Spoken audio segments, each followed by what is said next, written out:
परम पूज्य परम श्रद्धेय पूज्य चरण मेरे श्री गुरुदेव सार प्रभु जी, मंचस्थ सभी संत महापुरुष, गुरु भक्तों, माताओं, बहन, आज हमारे सार प्रभु जी का जन्मदिन है और हमें अपनी शरण में उन्होंने बुला लिया है।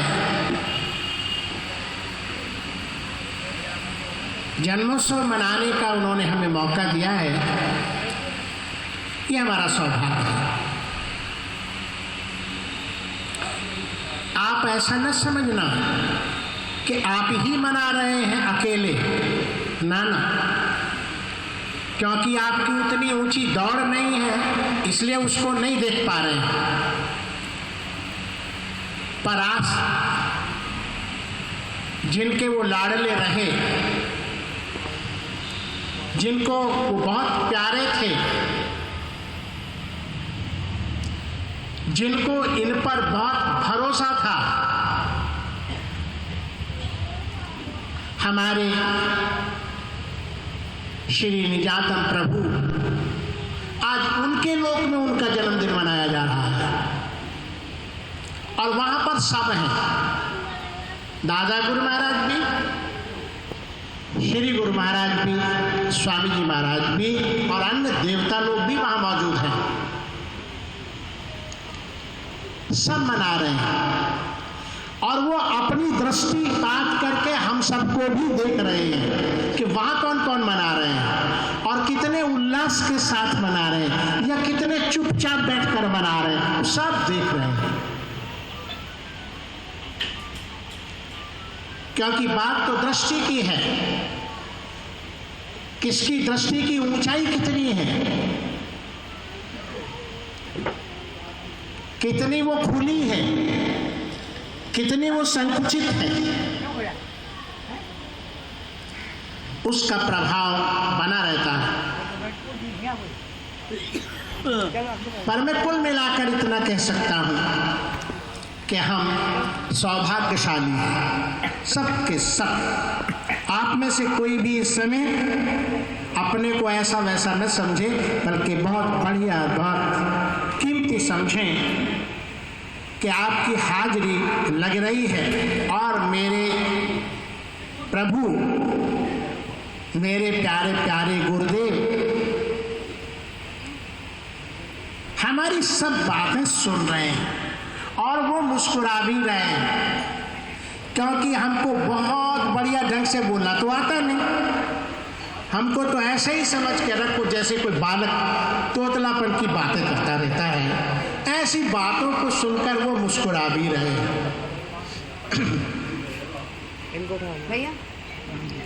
इसलिए हम नसीब वाले हैं और वो भी नंगली सामने मना रहे हैं। ऐसे तो जगह जगह भारतवर्ष में कई जगह पर उनका जन्मोत्सव मनाया जा रहा है। जितने वो विराट उतना ही उनका अधिक जन्मदिन कोई घर में ही मना रहे हैं, जो कहीं जा नहीं सकते तो घर में ही मना रहे हैं। बात हृदय की है। हमारा हृदय कितना सरल है, कितना कोमल है। अगर हमारा हृदय सरल ना हो तो हम जन्मोत्सव मना ही नहीं सकते, क्योंकि ड्रामा करना और बात है और अपने प्यारे गुरुदेव का जन्मोत्सव मनाना सही ढंग से वो और बात है। उसके लिए ड्रामा करने की कोई जरूरत नहीं होती है। जो जहां बैठा है अपने चित्त में उनका स्मरण करके जो है प्रसन्नता के साथ बैठा बैठा उनका श्रृंगार कर रहा है अपने ध्यान के द्वारा। नहीं है उसके पास कुछ भी। ऐसे सबरी, माता सबरी को मैं याद कर रहा हूं इस समय। उनसे सीखने को मिला कि उन्होंने राम जी को मनाने के लिए, राम जी को प्राप्त करने के लिए ऐसा कोई ड्रामा नहीं किया। बस चित्त में मेरे गुरुदेव ने एक आज्ञा दी है कि राम तेरे पास आएंगे। उस आज्ञा में इतनी मग्न है कि उस आज्ञा को एक क्षण के लिए भी छोड़ने को तैयार नहीं है। जो आज्ञा में रमण नहीं करते हैं ऐसे लोग भक्ति को प्राप्त होना उनके लिए मुश्किल है, और जो आज्ञा में रमण कर जाते हैं, आज्ञा में ही खो जाते हैं, ऐसे लोगों के लिए भक्ति आसान होती चली जाती है। हाँ, भक्ति कोई ड्रामा नहीं है, तुम फूल माला पहना और ये करो कि वो करो, ऐसा कुछ भी नहीं है। और मैं तो करता ही नहीं, सच्ची सी बात, मैं तो कुछ भी नहीं करता रहता, यूं ही बैठा ही रहता हूँ। जहाँ लोग बैठा देते हैं वहीं बैठ जाता हूँ, और जब कहते बोलो तो बोलने लग जाता हूँ, कहते चुप हो जाओ तो चुप हो जाता हूँ। क्योंकि करना क्या है, उसको पाने के लिए, मैं सच कह रहा हूँ आपको कि उसको पाने के लिए कुछ भी करने की जरूरत है ही नहीं, ऐसा मेरा अनुभव है। और जब तक हम करने में लगे रहते हैं तब तक वो हमें प्राप्त होता भी नहीं है। होता ही तब है जब हम करने से मुक्त हो जाते हैं, हमारा करना समाप्त हो जाता है, तब कहीं वो जाकर मिलता है। इसलिए माता सबरी ने कुछ किया ही नहीं, केवल गुरु आज्ञा को पकड़कर बैठी हुई हैं कि राम आएंगे।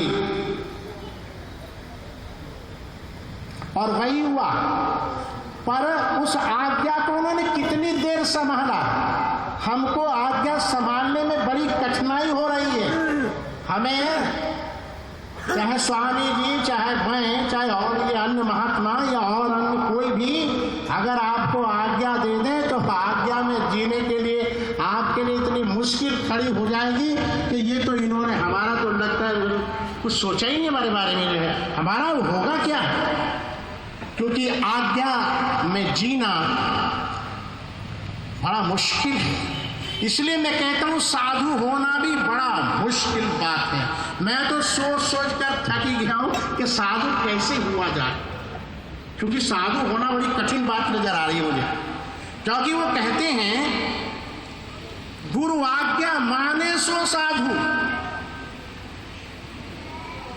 गुरु आज्ञा माने सो साधु। इसका मतलब कपड़े पहनने की बात नहीं है, वो तो कह रहे जो आज्ञा माने सो है साधु। तो बताओ हम में से कौन है आज्ञा मानने वाला? इसलिए साधु होना बड़ा कठिन बात, और हो जाए तो ये बड़ी गुरुजी की कृपा समझना, अगर कभी हो जाए तो। मुझे आशा नजर नहीं आ रही, बहुत जन्मों से तो मैं ही लगा हूं, पर अभी हो ही नहीं पाया।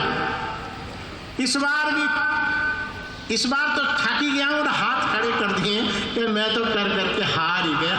अब अपने से कुछ कर सकते हो, अपनी तरफ से तो कर देना, अब मेरे से तो कुछ होने वाला अब है नहीं, क्योंकि आज्ञा में, और माता सबरी आज्ञा में ही स्थित है। जो आज्ञा में स्थित हो जाता, ठहर जाता है, आज्ञा से जरा भी इधर उधर होता नहीं है, ऐसे व्यक्ति को भगवान ढूंढने की कोई जरूरत नहीं है, बल्कि ऐसे व्यक्ति को भगवान ढूंढता फिरता है।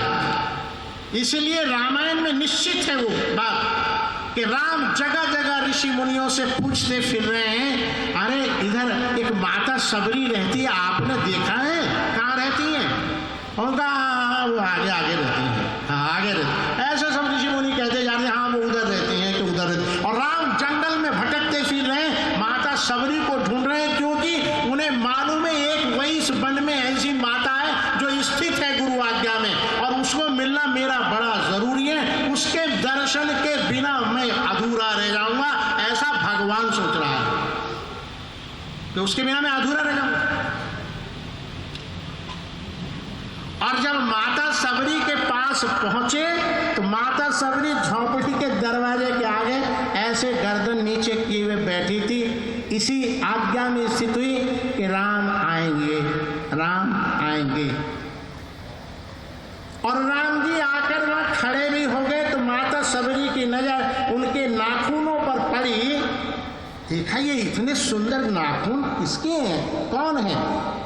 ऐसे उन्होंने उठाकर गर्दन को यूं देखा।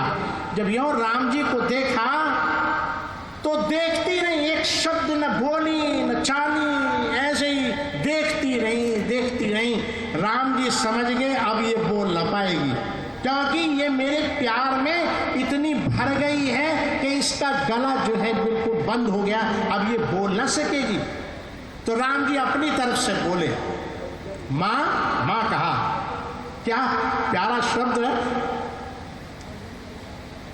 राम जी ने चुना उनके लिए माँ। भगवान उनको माँ कह रहे। माँ बैठने को नहीं कहोगी? जब ये बात कही तो अभी माता बोली नहीं, हाथ के इशारे से कहा, हाँ अच्छा यहाँ बैठ। हाँ, इशारे से कहा बैठ। एक घास फूस का आसन था, ना वहाँ कोई कपड़ा था, ना वहाँ कोई सिंहासन था, ना वहाँ कोई पलंग था, ना कुर्सी थी, कुछ भी नहीं था। हाँ अच्छा यहाँ बैठ, ऐसे इशारा किया तो राम जी वहाँ बैठ गए पास में। और जब पास में बैठ गए तो ऐसे देखने लगी, बड़ी देर तक देखती रही, बोली एक शब्द। फिर दोबारा से राम जी बोले, माँ कुछ खाने को नहीं दोगी? भूख लगी है। अच्छा। और वो जो टोकरी में बेर रखे थे रोज लाती थी तोड़कर लाती थी, तो एक उसमें से उठाया, थोड़ा सा चखा, ठीक नहीं था, फेंक दिया। फिर दूसरा उठाया, फिर थोड़ा चखा, ठीक लगा थोड़ा, हाँ अच्छा लो खा लो। हाँ ऐसे मुंह में डाल खा लो। हाँ ऐसे खा कर उनको दे रही है, खा कर मीठे वाला दे रही है, खट्टे वाला फेंकती जा रही है, ऐसे उनको खिला रही। ये क्यों? क्योंकि माता सबरी ने कपड़े भगवा नहीं पहने थे, कपड़े तो पता नहीं कैसे थे उनके, पर हाँ वो बहुत बड़ी साधु थी जिनके दर्शन के लिए राम भी ललायित थे। कैसा साधु है वो। और कितने दिन तक सुनोगे तो हैरान हो जाओगे। आपको अगर आज्ञा दे दी जाए कि 4 घंटे आपको ऐसे रहना है, तो 4 घंटे में कम से कम 20 बार आप घड़ी देखेंगे, घंटे 4 हुए कि नहीं, ऐसे घड़ी देखेंगे कि जल्दी से हो जाए किसी तरीके से। पर माता सबरी 1100 साल इसी आज्ञा में स्थित रही। 1100 साल। राम जी का तब जन्म भी नहीं हुआ था जब उनको आज्ञा दी गई थी। तो 1100 साल तक वो स्थित रही एक ही अवस्था में। आज हमारे सार प्रभु जो इतने सब प्रकार से समाज में आदरणीय थे, सम्माननीय थे और आज भी हैं, उसका मुख्य कारण ही सिर्फ इतना है कि उनमें आज्ञा में स्थित रहना उनको आता था।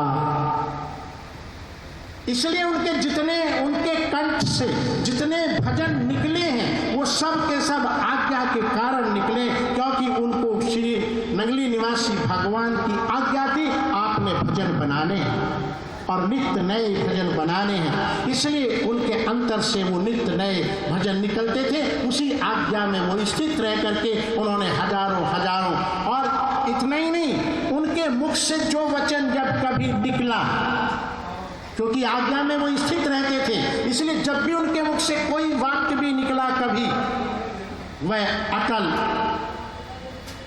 स्थित की भांति पूरा होने वाला। मुझे ज़्यादा ज्ञान नहीं है, पर प्रेम जी यहाँ बैठे हैं, इस बात के साक्षी होंगे, और जलंधर के और भी पुराने लोग यहाँ होंगे, उन्हें मालूम होगा कि कैंट में, पता नहीं उन भैया का क्या नाम मुझे मालूम नहीं, उन्होंने बच्चे के लिए प्रार्थना की महाराज श्री से, हमें कोई बच्चा चाहिए, कोई लड़का चाहिए हमें। उनके कोई बच्चा नहीं था, शादी को कितने वर्ष हो गए थे। कैंट की बात है ये, जलंधर कैंट की बात है।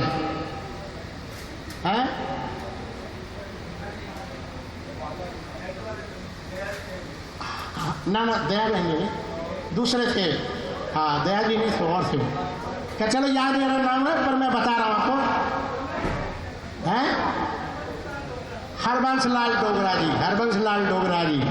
महाराज श्री उनके घर गए तो उन्होंने अपने बात बच्चे के लिए कही कि एक बच्चा चाहिए, बच्चा नहीं है, इतने वर्ष शादी को हो गए। तो महाराज जी मौज में आए और मौज में आकर बोले, अरे मुझे कहीं से भी तुझे ला के देना पड़े, आज मैं तुझे बच्चा दूंगा, है ना, पला पला है बच्चा दूंगा तुझको, ऐसा कह गए। और महाराज श्री चले गए आश्रम में निजातर नगर। और रात को 2-3 बजे टेलीफोन आया, महाराज जी हमारे दरवाजे के सामने एक नवजात शिशु बैठा है। महाराज श्री ने कहा तुम्हारे लिए उठा लो, तुम्हारे लिए उठा लो। ऐसा जो बोल कर आए वो उन्होंने करके दिखाया। ऐसे गुरुदेव के जन्मोत्सव बनाने का हमें अगर अवसर मिल जाए कि जिनका वाक्य कभी खाली न जाने वाला हो, मैं तो सच इतना खुश हूं, मैं अपनी बात कहता हूं, आपकी मैं नहीं जानता आप कितना सोचते कितना नहीं सोचते, पर मैं अपनी बात कहता हूं, धड़ल्ले से कह रहा हूं। महाराज श्री के अपने सर पर विराजमान होने के कारण मैं इतना निर्भीक हूं कि यमराज तक को मैंने चैलेंज दे रखा, तू जब चाहे तब आ जाना, मैं तुझसे डरने वाला नहीं,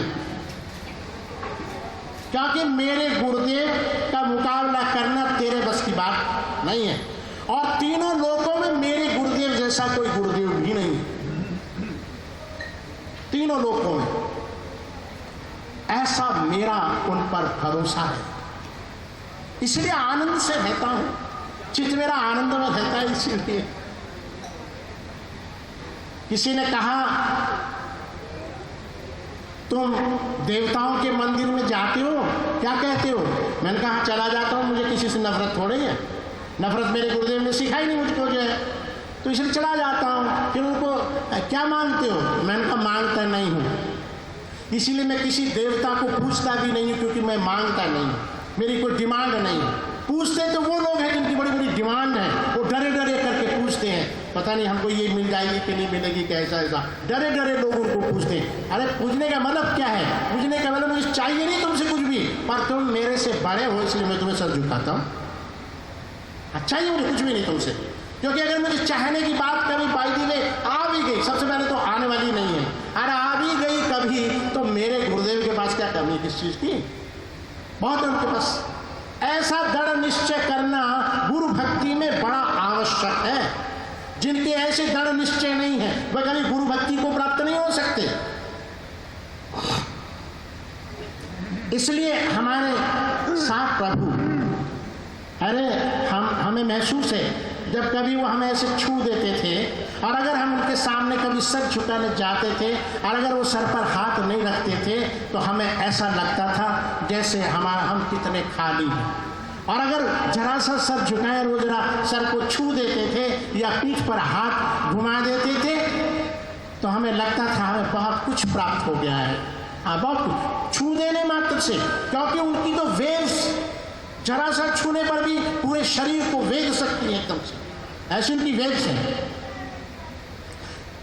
ऐसा तभी हो सकता है जब व्यक्ति भक्ति में होकर उनके प्रति जो है ऐसी आस्था रखे हुए। बात हो रही थी गुरु कृपा की, बात हो रही थी। गुरु कृपा श्री गुरु महाराज जी ने बात समझाई, कृपा किसे कहते हैं।